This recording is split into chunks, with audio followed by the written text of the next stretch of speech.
여러분의 가정에 하나님의 은혜가 충만할 수 있기를 간절히 축복합니다. 우리가 인생을 살아가면서 가장 중요하게 추구하는 것 중에 한 가지는 안정감입니다. 사람들은 다 안정된 삶을 추구하며 살아갑니다.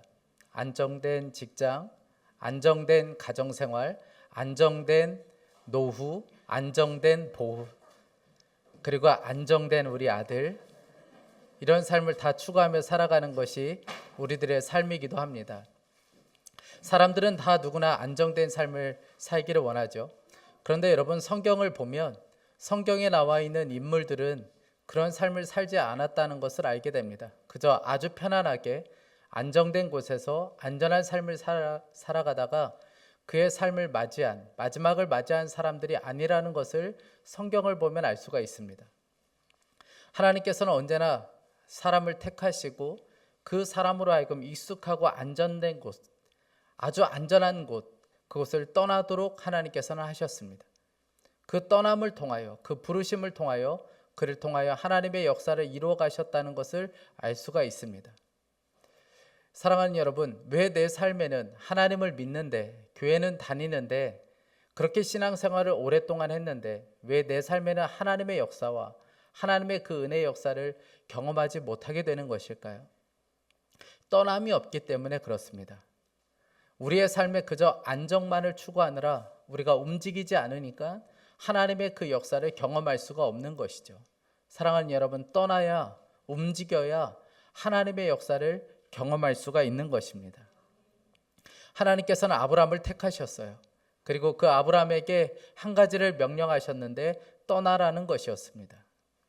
오늘 1절 말씀에 주님께서 아브라함에게 말씀하셨다. 너는 내가 살고 있는 땅과 내가 난 곳과 너의 아버지 집을 떠나서 내가 보여주는 땅으로 가거라. 여러분, 너의 아버지의 집을 떠나라. 이 아버지의 집이라는 것은 안전한 곳이죠. 그리고 모든 것이 공급되어지는 곳이 아버지의 집입니다. 모든 것을 누릴 수 있는 곳이 바로 아버지의 집이죠. 그런데 그 아버지의 집을 떠나라는 거예요. 여러분, 아버지의 집을 떠나면 그때부터는 안전하지가 않습니다. 안전을 보장받을 수가 없고, 여러분, 내가 원하는 것을 제대로 공급을 받을 수가 없는 곳이에요. 불안에 떠는 곳이 바로 아버지의 집을 떠나는 것이었습니다. 그러니까 한마디로 이 말은 절대 누구도 떠나고 싶지 않은 그런 곳이라는 것이죠. 여러분, 그런데 하나님께서는 떠나라고 말씀하셨습니다. 그런데 문제는 하나님께서 어디로 가라고 말씀하시지를 않으셨다는 거예요. 어디로 가야 되는지, 어떻게 가야 되는지 방법은 말씀해 주셔야 되는데 하나님께서 그 어떤 것도 말씀하지 않고 그냥 떠나라고만 하셨습니다. 여러분, 그러고 보면 하나님은 제 고향인 충청도 스타일이신 것 같아요. 여러분, 충청도는 뭔가 명확하게 말하지 않습니다. 어디에서 몇 시에 언제 만나자 이런 것 정확하게 말하지 않습니다. 그냥 이렇게만 말할 뿐이에요. 이따 거기서 봐요. 여러분, 그러면 이따가 언제인지 거기가 어디인지 알아야 만나지 않겠습니까? 그런데 말하지 않아도 알 수 있어요. 놀라운 사실은 두 사람의 만남이 이루어지게 된다는 것입니다. 여러분, 하나님은 어디로 어떻게 가야 되는지 말씀하지 않으셨어요. 그냥 익숙한 자리, 그 자리를 떠나라고 하셨습니다. 여러분, 우리가 익숙한 자리를 떠나야 될 때가 있어요. 참 두려운 일이고 무서운 일이죠. 그런데 하나님께서는 당신의 뜻을 위하여 사람들로 하여금 익숙한 자리를 떠나게 하실 때가 있습니다. 저는 제가 이곳에 오기 전에 다녔던 교회는 제가 사역했던 그 교회에서 청년 때부터 20년을 있었습니다. 그러니까 제가 있었던 그 교회는 저에게 있어서는 안전한 터전이죠. 굉장히 익숙한 곳이었습니다. 그런데 하루아침에 그곳을 떠나서 이곳을 오게 되었습니다. 제가 이곳에 대해서 잘 알기 때문에 온 것이 아니었습니다. 저는 이곳이 어떠한 곳인지도 알지 못했고, 교회 형편이 어떠한지, 부채가 얼마인지, 전임 목사님은 어떤 성향을 가지고 계신지, 성도들의 형편은 어떠한지 아는 바가 전혀 없었습니다. 그리고 제가 그곳에 가면 제가 살 집은 있는지조차도 저는 알지 못하고 무작정 이곳으로 오게 되었습니다. 사람들이 저에게 물어봤어요. 목사님은 비전이 무엇입니까? 단독 목회를 하게 되면 어떤 교회를 세우고 싶습니까? 저는 모른다고 그랬어요. 왜냐하면 너무나도 갑자기 왔기 때문에 그런 비전, 그런 계획 생각해 본 적이 없습니다. 그러나 모든 것이 다 불확실하고 모든 것이 분명하지 않았지만 저에게는 한 가지는 분명히 있습니다. 저를 떠나라고 말씀하신 분이 하나님이시라는 거예요. 저를 부르신 분이 하나님이라는 사실 하나는 분명히 있습니다. 여러분, 아브라함도 마찬가지입니다. 어디로 가야 되는지, 어떻게 가야 되는지, 왜 가야 되는지 모든 것이 다 불확실했지만 한 가지는 분명히 있습니다. 하나님이 부르셨다는 거예요. 하나님이 떠나라고 말씀하셨다는 것입니다. 여러분, 가장 안전하고 모든 것을 누릴 수 있는 여러분, 그곳을 떠나는 아브라함의 심정은 어떠했겠습니까? 너무나도 두렵고 너무나도 떨렸을 거예요. 그래서 하나님께서는 그런 아브라함에게 내가 너에게 복을 주겠다고 약속하십니다. 2절 말씀입니다. 우리 다 함께 2절을 읽어보겠습니다. 내가 너로 큰 민족이 되게 하고 너에게 복을 주어서 내가 크게 이름을 떨치게 하겠다. 너는 복의 근원이 될 것이다. 아멘. 여러분, 우리가 너무나도 좋아하는 말씀이죠. 그런데 이 말씀을 아브라함이 처음 들었을 때 전혀 감격스럽지 않았을 겁니다. 왜냐하면 믿어지지 않았기 때문에 그래요. 여러분, 하나님께서는 아브라함에게 이렇게 말씀하셨습니다. 너로 하여금 큰 민족을 이루게 해줄 것이다. 너에게 복을 주겠다고 말씀하셨습니다. 여러분, 그런데 아브라함이 지금 어떤 형편인지 아십니까? 자녀 한 명이 없어요. 아내 사례는 불임입니다. 아이를 낳을 수가 없어요. 그러니 여러분, 지금 자녀 한 명도 없는데 큰 민족을 이루기는 어떻게 이룬다는 말입니까? 큰 민족은 고사하고 그냥 아들 하나만 줬으면 좋겠다. 이런 심정이 아브라함의 심정이었을 겁니다. 그러니 믿어지지 않는 말씀을 하고 있는 거예요. 뿐만 아니라 하나님께서는 복의 근원이 되게 해주겠다고 말씀하셨습니다. 여러분, 복의 근원이라는 말이 무슨 말일까요? 그냥 원하는 것을 다 얻도록 해준다는 말씀이겠습니까? 그렇지 않습니다. 복의 근원이 되게 해주겠다는 말씀은 너로 하여금 더 이상 복을 구걸하며 살지 않도록 만들어주겠다는 거예요. 여러분, 놀라운 약속의 말씀인 3절 말씀을 보세요. 너를 축복하는 사람에게는 내가 복을 베풀고 너를 저주하는 사람에게는 내가 저주를 내릴 것이다. 땅에 사는 모든 민족이 너로 말미암아 복을 받을 것이다. 여러분, 사람에게 복을 구걸하지 않게 된다는 거예요. 오히려 사람에게 복의 통로가 되게 해주겠다고 말씀하셨습니다.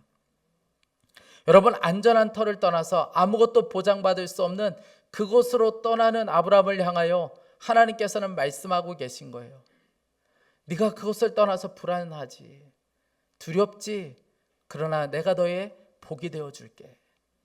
내가 너의 복이다. 하나님께서는 지금 그렇게 말씀하고 계신 겁니다. 여러분, 정말 그렇습니다. 여러분들이 있는 그곳이 여러분의 안전을 보장해 주지 않습니다. 여러분들이 있는 그곳이 여러분들에게 복을 주는 곳이 아니에요.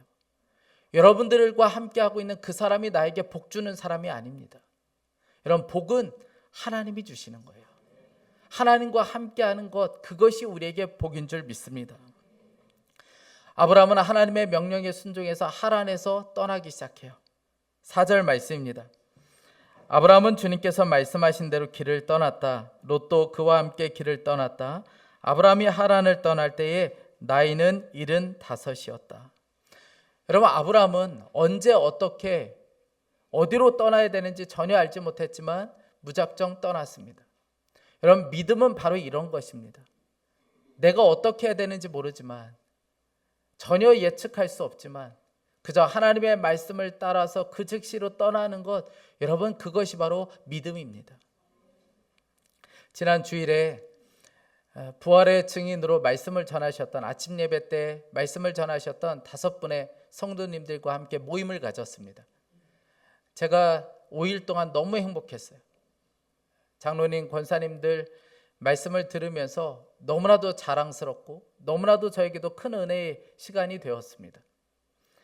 말씀을 전했던 5분들과 함께 모여서 받은 은혜들을 함께 나누는 시간을 가졌습니다.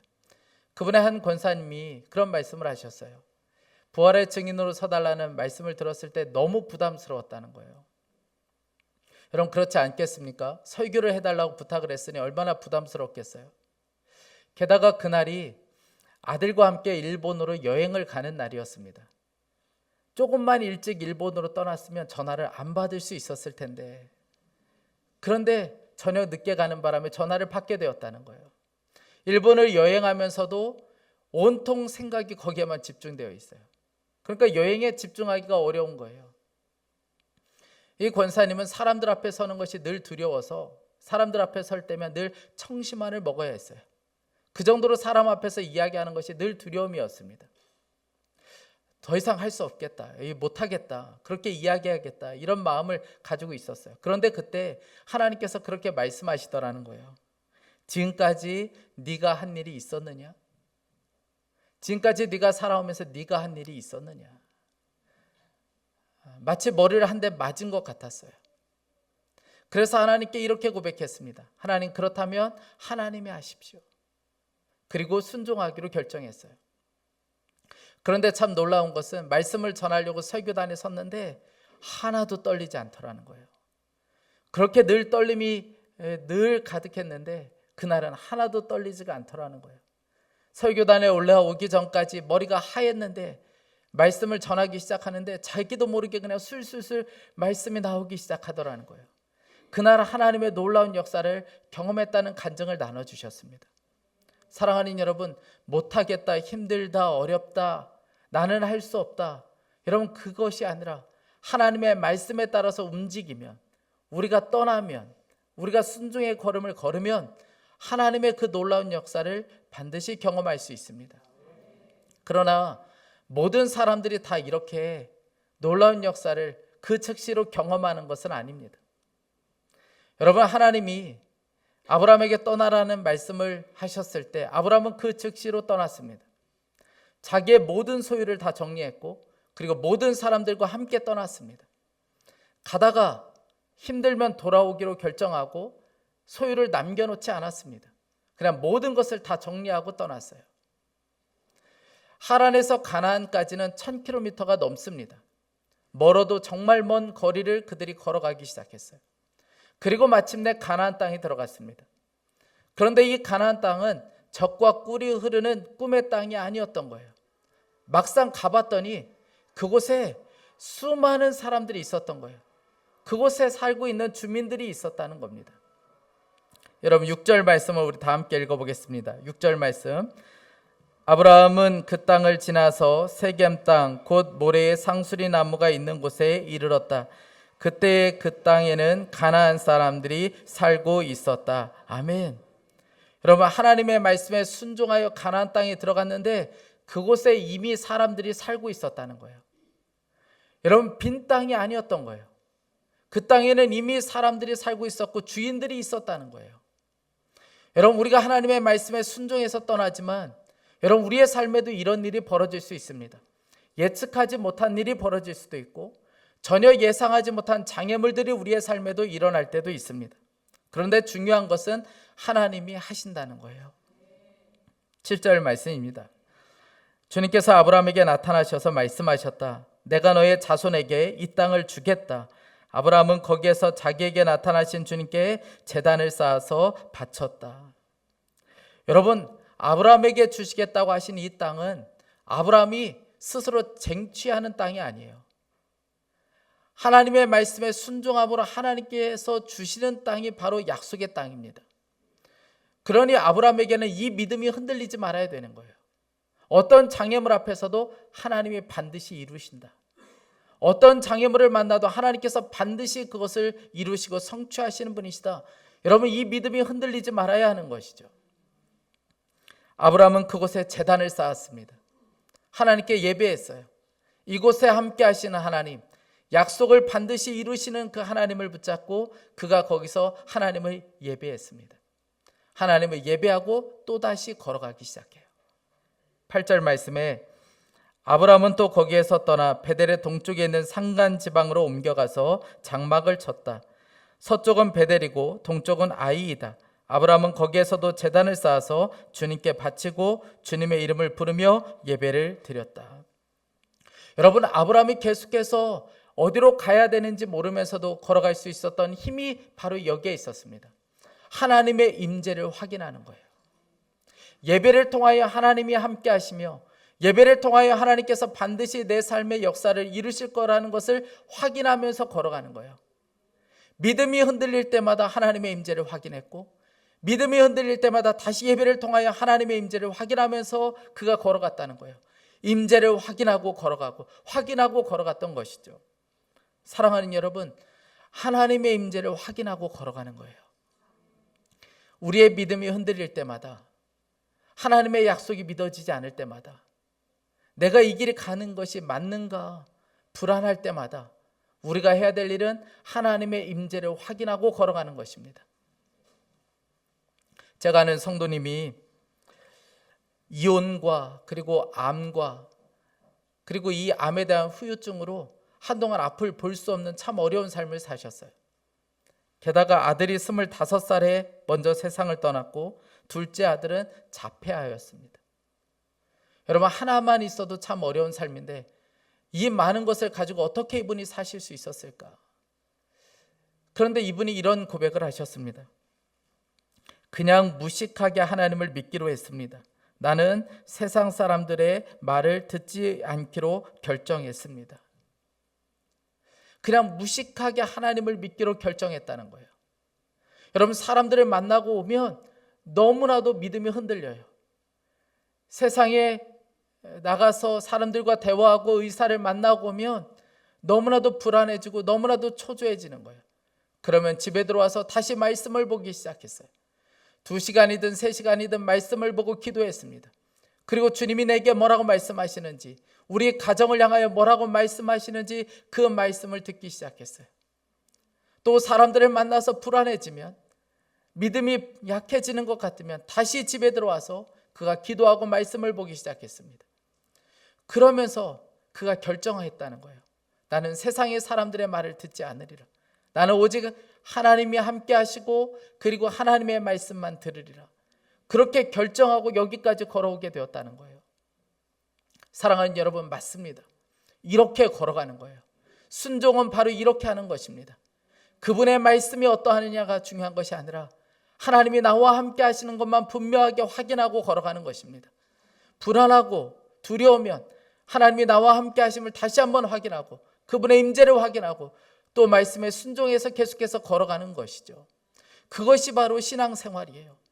여러분, 신앙생활은 일주일에 한 번 교회 나오는 것이 신앙생활이 아니라 하나님의 말씀에 순종하여 날마다 한 걸음 한 걸음 걸어가는 것이 신앙생활입니다. 여러분, 우리는 우리 자신의 성공을 위해서 살아가는 사람들이 아닙니다. 우리 자신의 성공을 위해서 살아가는 사람들이 아니라 하나님의 말씀에 순종하며 살아가는 사람들이 바로 신앙인이에요. 그것이 바로 그리스도인입니다. 여러분, 그런데 우리 자신만 그렇게 살 것이 아니라 우리 자녀들도 그렇게 살도록 우리가 세워줘야 하는 것입니다. 오늘 우리가 어린이 주일입니다. 다음 세대를 위해서 우리가 기도하는 날이기도 합니다. 여러분, 우리뿐만 아니라 우리 다음 세대들도 하나님의 말씀을 따라가는 세대로 세워줘야 합니다. 여러분, 오늘 4절 말씀을 보세요. 아브라함은 주님께서 말씀하신 대로 길을 떠났다. 롯도 그와 함께 길을 떠났다. 개역 개정을 보면 이 말씀이 이렇게 번역되어 있습니다. 이에 아브라함이 여호와의 말씀을 따라갔고 롯도 그와 함께 갔으며. 여러분, 차이를 아시겠습니까? 아브라함은 하나님의 말씀을 따라갔고 롯은 아브라함을 따라갔다는 거예요. 여러분, 따라간 것이 다르죠. 여러분, 이것이 바로 우리들의 삶입니다. 하나님의 말씀을 따라가는 사람이 있고 사람을 따라가는 사람이 있어요. 그 차이는 엄청난 차이입니다. 물론 아브라함을 잘 따라가는 것도 중요하죠. 그런데 언제까지 그렇게 살 수는 없는 거예요. 여러분, 결국 롯이 어떻게 된 줄 아십니까? 아브라함을 잘 따라갔어요. 그런데 결국은 말씀을 따라가지 않고 그가 눈에 보기에 좋은 소돔과 고모라를 따라가고 말았습니다.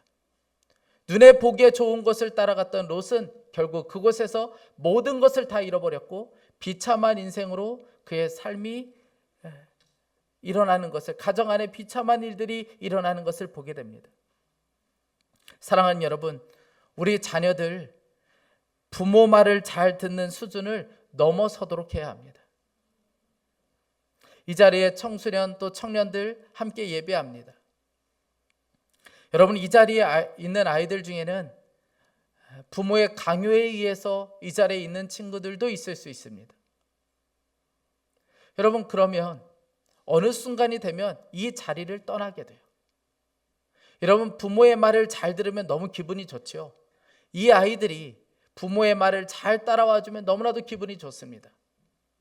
그런데 그 수준에 머무르면 고등학교에 올라가고 대학교에 올라가면 자연스럽게 이 예배 자리를 떠나게 됩니다. 여러분, 왜 그렇습니까? 단순히 부모의 말을 잘 듣는 아이로 양육했기 때문에 그렇습니다.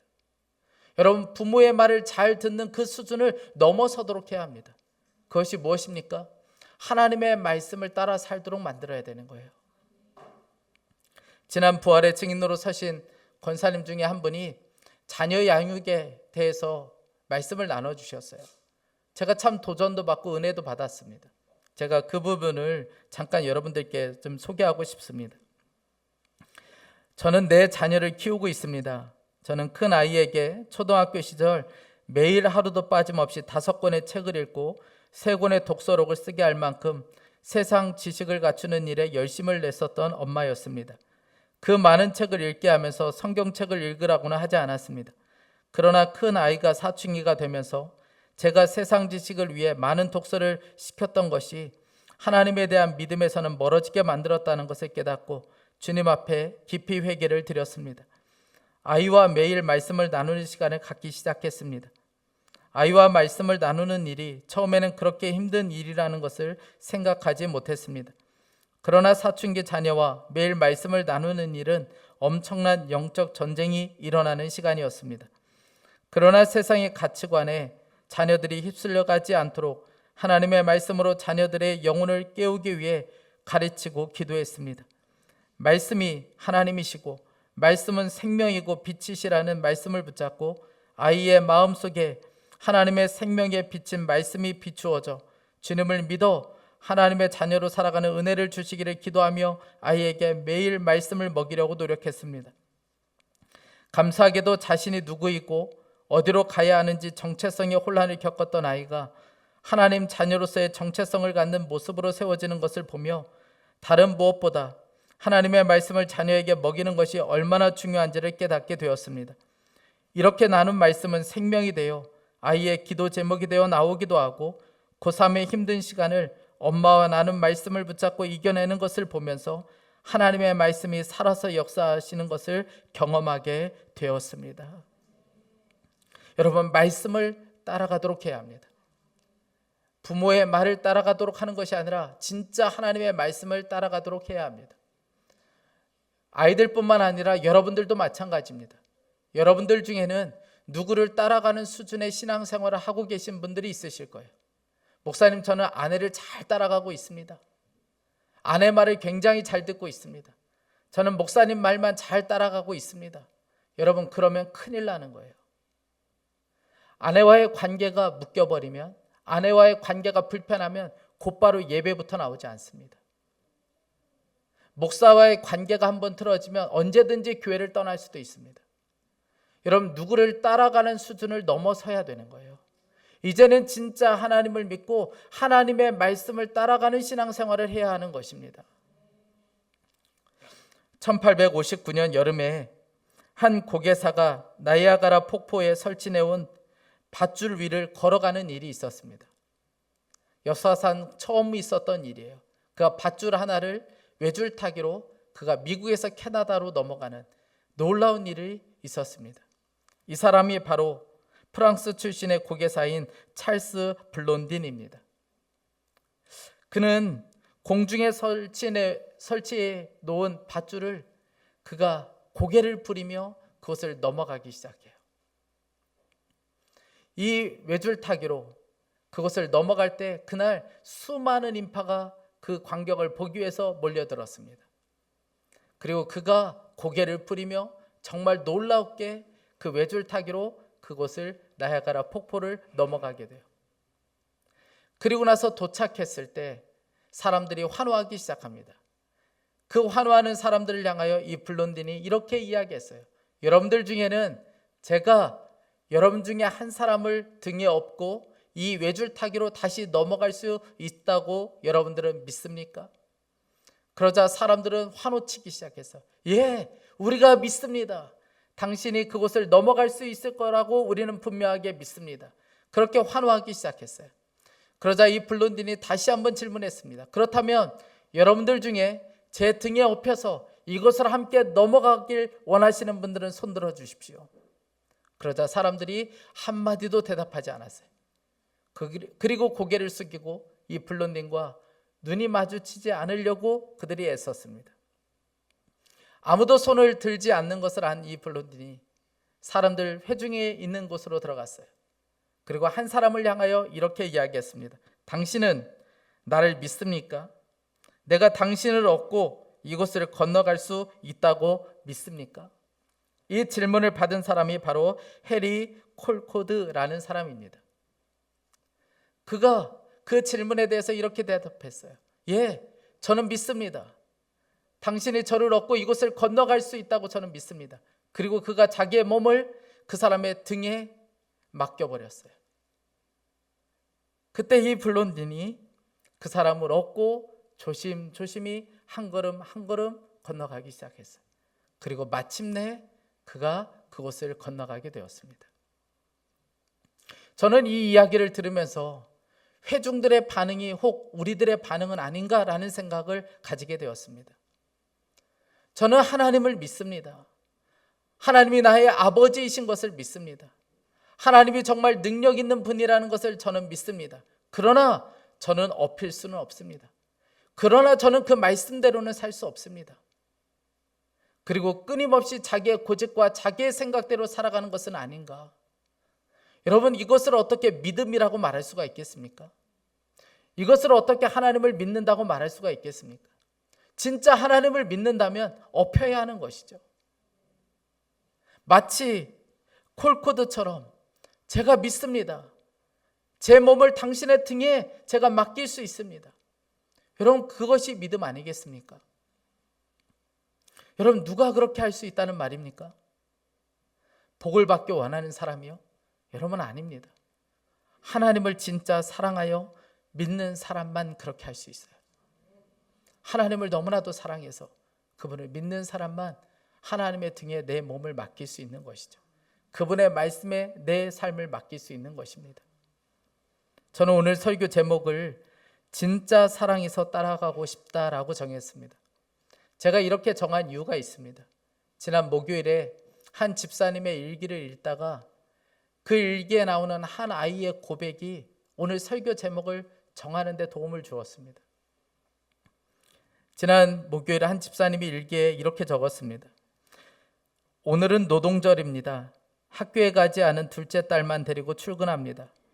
차를 태워 가는 중에 아이가 엄마, 교회 선생님이 기도 제목 카톡에 올려달래 라고 합니다. 어떤 기도 제목 하고 싶은데? 그때 아이가 대답합니다. 나는 솔직하게 지옥 가기 싫어서 또 복 받고 싶어서 하나님 믿는 거 말고 진짜 하나님을 사랑해서 믿고 싶어 라고 대답합니다. 아이의 믿음이 나에게는 은혜입니다. 내 어릴 적을 돌이켜봅니다. 행복하게 해주세요. 건강하게 해주세요. 공부 잘하게 해주세요. 이것이 나의 기도 제목이었습니다. 어른이 된 지금도 별반 다르지 않습니다. 아이가 갈망하는 대로 주님을 뜨겁게 사랑하고 믿음으로 살아갈 수 있기를 기도합니다. 여러분, 그렇습니다. 하나님을 너무나도 사랑하여 믿는 그 사람, 여러분, 그 사람이 바로 말씀에 내 삶을 던질 수 있는 것이죠. 왜 이렇게 순종하는 것이 어려울까? 왜 이렇게 그렇게 많은 말씀을 듣지만 나는 왜 말씀대로 살지 못할까? 하나님의 사랑이 너무 식어진 거예요. 하나님을 믿는 믿음이 너무 식어진 겁니다. 신앙생활을 오래 했기 때문에 그런 것도 아니고 내가 이제 나이가 너무 많이 들었기 때문에 그런 것도 아니에요. 하나님에 대한 사랑이 식어져 버린 거예요. 여러분, 그분을 사랑하여 믿는 사람만 그 말씀대로 갈 수 있는 거예요. 여러분, 우리 교회의 사명은, 우리 교회의 목표는 어린아이에서부터 장년에 이르기까지 하나님을 너무나도 사랑하여 그분의 말씀을 따라가는 것, 여러분, 그것이 바로 우리 교회의 사명입니다. 그리고 부모 세대가 해야 될 일은 우리 다음 세대가 그런 세대로 자랄 수 있도록 우리가 앞에서 본이 되는 것, 그리고 그런 자녀들을 세워가는 것이 우리의 사명이에요. 그 사명으로 해서 살아가는 우리 모두가 될 수 있기를 간절히 원합니다. 우리 이 시간에 좀 함께 기도하겠습니다.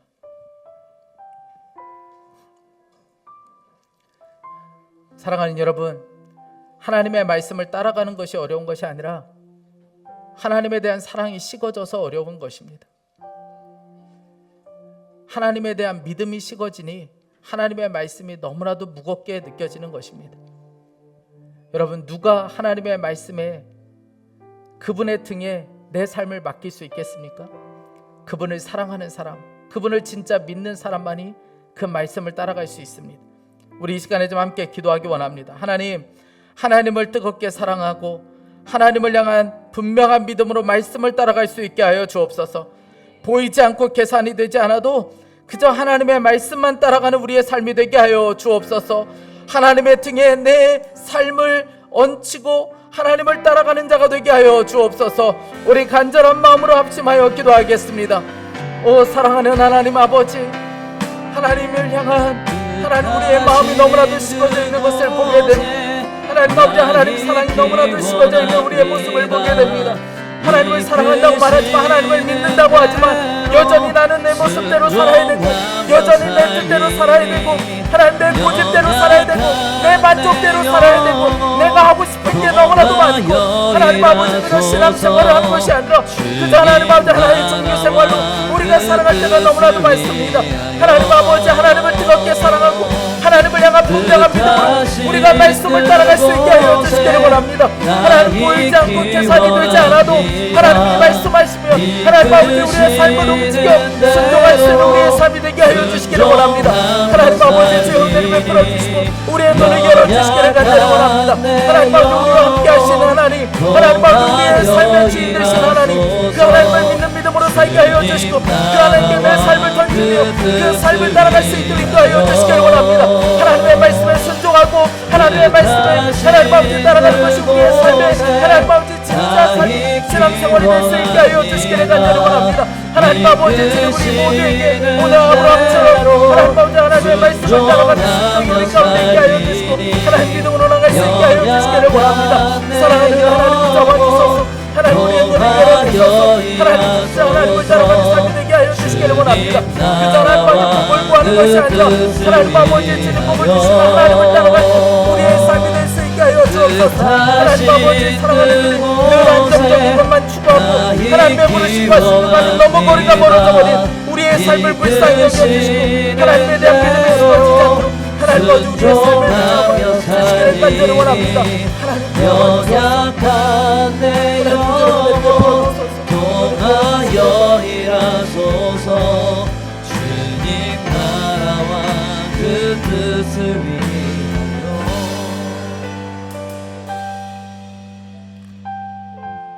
우리 이 시간에 다시 한번 기도하고 우리 성찬을 받도록 하겠습니다. 여러분들 주보에 보시면 우리 다음 세대 아이들 한 명의 이름이 적혀 있는 기도표가 있으실 겁니다. 우리 여러분들이 가지고 있는 이 기도표를 붙잡고자 함께 기도하겠습니다. 여러분, 그 아이의 기도 제목이 담겨져 있고 그리고 우리 다음 세대를 위한 기도 제목이 담겨져 있습니다. 우리 이 시간에 이 기도 카드를 가슴에 품고 이 한 아이를 위해서 간절한 마음으로 좀 기도하기 원합니다. 우리 이 시간에 다시 한번 기도할 때, 하나님, 이 기도 제목에 나와 있는 이 아이, 그 이름을 기억하여 주십시오. 이 아이가 사람을 따라가지 않고 하나님의 말씀을 따라가는 삶을 살아갈 수 있게 하여 주옵소서. 하나님, 이 아이가 하나님 복의 근원이 될 수 있게 하여 주십시오. 복의 통로가 되는 인생으로 살게 하여 주옵소서. 우리 그 이름을 불러가며 간절한 마음으로 다시 한번 기도하겠습니다. 오 사랑하는 하나님 아버지, 우리 초등부의 조혜린 하나님 아버지 아이를 위해서 간절한 마음으로 기도합니다. 하나님 아버지, 하나님께서 이끌어 주셨고 주여 하나님의 놀라우신 아버지. 사랑하는 하나님, 늘 안정적인 것만 추구하고 하나님 그렇게 구하다가 하나님의 부르심과 순종하는 너무 거리가 멀어진 우리의 삶을 보게 됩니다. 하나님에 대한 믿음이 식어지고 하나님에 대한 사랑도 식어져 버려 하나님의 말씀을 따라가지 못하는 하나님 우리를 불쌍히 여기시고 우리를 긍휼히 여겨 주시길 원합니다. 오늘 하나님 이 말씀을 통하여 다시 우리가 순종의 걸음을 걸어갈 수 있도록 우리의 삶이 일어나는 역사가 있게 하여 주시길 원합니다. 하나님의 말씀을 따르는 삶이 되게 하여 주옵소서. 하나님 흔들릴 때면 하나님의 임재를 다시 확인하게 하여 주시고 확인하고 걸어가고 확인하고 걸어가는 하나님 우리의 삶이 되게 하여 주셔서 하나님 순종의 걸음이 멈춰지지 않게 하여 주옵소서. 특별히 하나님 우리 다음 세대에게 은혜를 부어주시기를 원합니다. 하나님을 뜨겁게 사랑하여 말씀을 따라가는 세대가 되게 하여 주옵소서. 세상에서 복을 구하지 않고 우리의 복이 되신 하나님 한 분만 구하는 인생으로 살아가게 하여 주옵소서. 특별히 우리 다음 세대가 세상에서 복의 근원이 되는 세대가 되게 하여 주옵소서. 사랑하는 주님, 오늘 성찬을 받습니다. 하나님 이 성찬을 통하여 내가 따라가야 될 분, 우리와 함께 하신 하나님 다시 한번 확인하고 그분 앞에 우리의 순종을 결단하는 시간이 되게 하여 주옵소서. 주 예수 그리스도의 이름으로 기도했습니다.